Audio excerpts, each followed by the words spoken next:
SpartanNerd here, and I'm here to review what I only have a few of. Now, yes, indeed, I'm talking about the cute warthog and the cute monkey. This is Porkbelly and Yobbo, or Yobbo. I think it's Yobbo. The review here is actually of Gnawgahyde. Now, Gnawgahyde is a dreadnought. So, when I think back on my G.I. Joes, I didn't really have a whole lot of G.I. Joes growing up. I did watch that G.I. Joe movie a lot. We had it on Betamax, and we'd watch that thing in the summertime. Who knows? Who knows how often? I could hear that, Cobra, Cobra. Yay. Would you guess what my job was? Anyways, the Dreadnoughts were, since I was on Team Cobra, the Dreadnoughts were like the best to me of the Cobra. I mean, I had the Night Raven, and I really liked the pilot figure. It only came with one, and that Night Raven seated 3. It had a shuttle on the back, and it had 2 in the front. That's the kind of thing we get for Christmas. You could not, this was not a regular thing we could just get. The G.I. Joes we had came with vehicles. Usually on our birthday, we get like 20 bucks we could spend. So sometimes our G.I. Joes would come in a vehicle we get for 20 bucks. Most of the time when we got stuff, it was $5 or less. This is why we had, one reason why we had so many Master Universe. They were $5 or less. And G.I. Joe figures by themselves, $7 or $8, right? As a kid, we had G.I. Joe vehicles that they would usually come with figures, sometimes 2 if you're lucky. And then, we had a lot of the generic guys. And, there would be a whole bucket full of cheap airplanes and tanks and things. You could get those for really reasonable, and G.I. Joes could fit in them. We just didn't have that many of them. The Dreadnought here, Gnawgahyde, when I saw they were doing Dreadnoughts in G.I. Joe Classified, I said, I think I want to get them all. Now, when I looked into it, on Wikipedia or somewhere, Joepedia, there's like 20 Dreadnoughts. I ain't getting all those. I mean, but some of them are really, like the ones in the movie and stuff. Now, I don't even know about where Gnawgahyde appears. All right, I'm not that familiar with him. He's apparently Cobra Commander's favorite one, though. I mean, Dreadnoughts are Zartan's team, but he's a two-faced traitor. I don't think Gnawgahyde is that way. So let's see what he's about, all right? First of all, he is a poacher. So when I first opened him up, I thought, he came with this warthog and this monkey, and I was so surprised by the weapons that he came with. This sniper rifle. And I realized that this sniper rifle has the silencer on it. So my thought was, you can see it all in there. My thought was this must be some kind of a hitman. He comes with 2 knives. He's got this big machete. Oh, hat that comes off. Check this hair out. That's not hair. That's scars. Now, recently I watched a terrific movie, Kraven the Hunter. All right, so you people out there, go ahead and laugh. And then I get Gnawgahyde here, and he basically has Kraven the Hunter's vest and this like a tooth necklace. So that's cool. What was I saying? So he's got these knives. He's got one on his boot. He's got one behind. He's got this machete thing on his arm, which is very impractical. If you ever used a machete, which I have, you realize that strapping it on your arm, that's not going to do anything. I'd like to see the kind of machete that you strap on your arm that can do anything. It seems like whenever you swing it to chop something, it's going to like get loose from the straps. I don't know. I don't know about that. You say, well, what about Wolverine's claws? Well, Wolverine ain't real. Second of all, they're connected to his bones.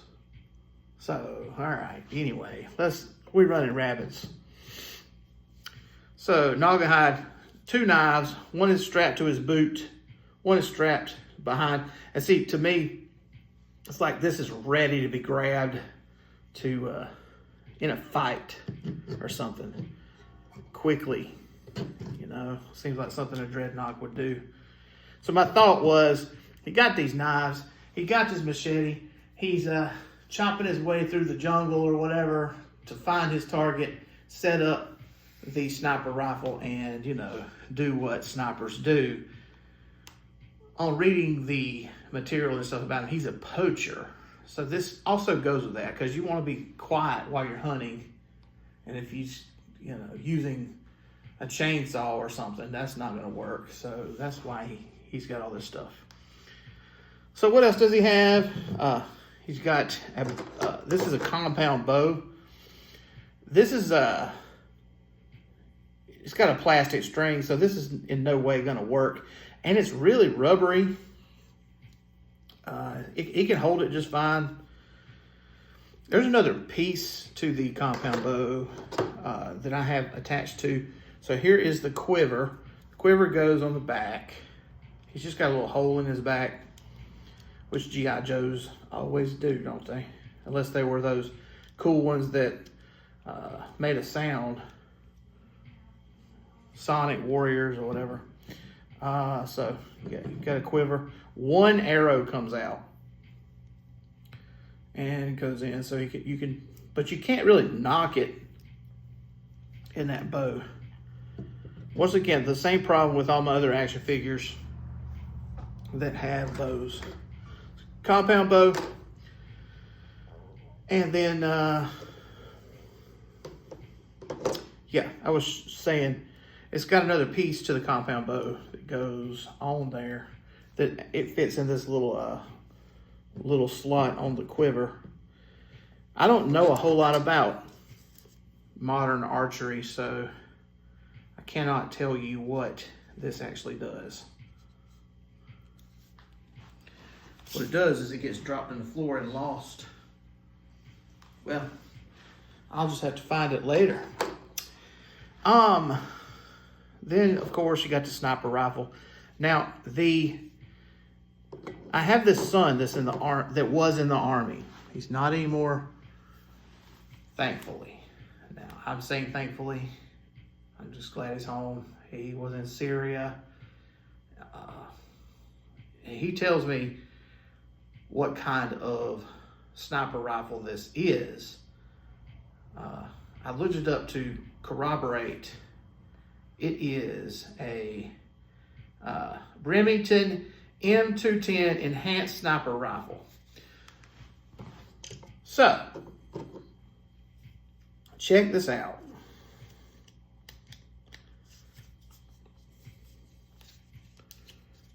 It's just inside this case, which is very, very nice. It seems very premium, you know, that they would give us that. And I gotta be careful not to drop these other smaller pieces like I did that piece on the bow.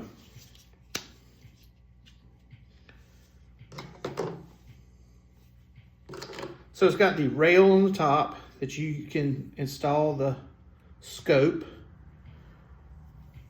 just like a real sniper rifle. And then it has a suppressor on the end.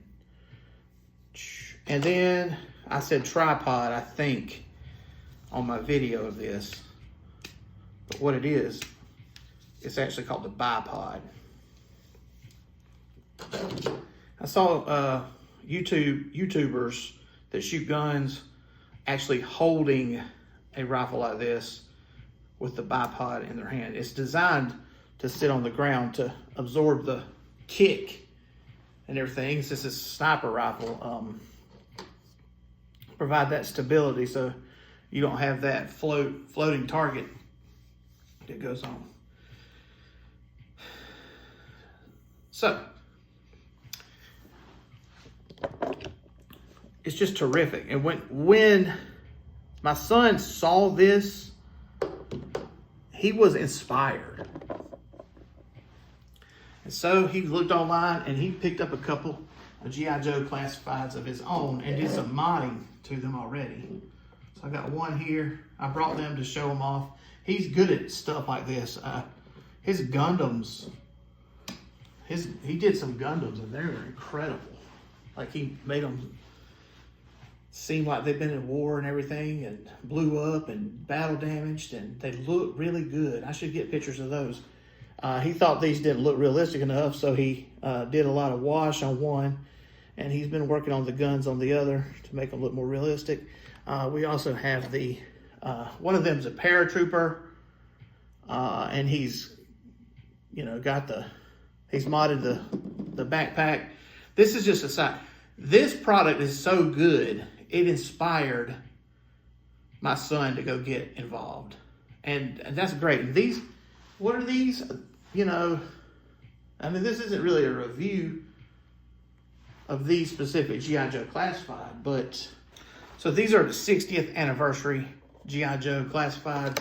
So they're meant to be more generic for casual collectors or people like my son who are in the Army who just want something really nice. I mean, you can see the nice background art. This was a surprise. That's why I don't have any proper pictures of them. He went and got this. I was in a hurry. I was excited. And I was already opening this up when he was inspired. And he was ready to dig in and make them more realistic. So there we go. That gets an extra point in my rating system right there, don't it? Now, let's talk about the animals. Animal buddies. Since he's a poacher, right? He's got animal buddies helping him out, I guess. Porkbelly. Now, Porkbelly's a warthog. He's got an ear ring and a nose ring. So I thought he could pass for any random pig. But, nope. He's marked. Now, I have a feeling that Gnawgahyde don't keep him on a leash. He runs around and does whatever he wants to do, I'm sure. And if Gnawgahyde needs him or gets in trouble, maybe he comes and helps him out. First of all, it has an articulated jaw. It just opens up a little bit. You can see inside, the mouth is painted nice. He's got articulated head, articulated neck, hooves. I mean, this is really nice. Even a little bit of splay on the front legs. This mane is loose so that he can move his head. So that looks a little bit awkward. There's a little bit of daylight in between. He's got, I guess, an ab crunch. That's funny. I have pet pigs. I know how these things work. Like pigs look. And this looks like a pig. Like I've got one that even has the tusks. And he really looks like it. His back legs have some splay and the hooves. They're pretty thin hooves. I mean, his tail is articulate. This is a terrific thing by itself. I can compare it to Super 7's Snake Eyes Timber Wolf. This G.I. Joe classified is way better. Okay, Timber has less articulation, is a lot stiffer all around. He can't open his mouth. I'm just not getting any more Super 7 G.I. Joes because G.I. Joe classified is just better. What else? Yobbo. Now, the Yobbo is the kind of toy you get out of the speech teacher's bucket when you're good in class. I say that because that's what the kind of thing that it is. It has no articulation. It's just a piece of rubber. But it has good paint on it. And, I mean, this is a rubbery tail that can move and wrap around. And you can sit him up on top of Gnawgahyde's head. Or just put him on the back of Porkbelly, which is what I had when I was playing my Ibanez here, right? So, as soon as I saw this at the toy store, I knew I had to have it. There's another one that has a dog. But just looking at the two and seeing this guy had two animals, and he's just pretty awesome all around. And then to realize that this case and everything, this sniper rifle and everything, this thing is a 5 of 5. This is my second 5 of 5 of the year. Fisto being the first, I think, right? For Masterverse, Fisto. 5 of 5. The sculpt and paint, excellent. All right? Excellent. Accessories, excellent. He comes with tons of stuff. And then look what he adds. On my barbarian shelf, these two animals are going there. These two animals are going to be on there. And I mean, he goes with my other G.I. Joe classifieds, which I only have 2. Sergeant Slaughter and Cobra Commander. So that's what I rate, 5 of 5. Do you disagree? Let me know in the comments. If you agree, let me know in the comments. Like and subscribe my channel. Go visit the SpartanNerd blog to see this same review in text form with other pictures.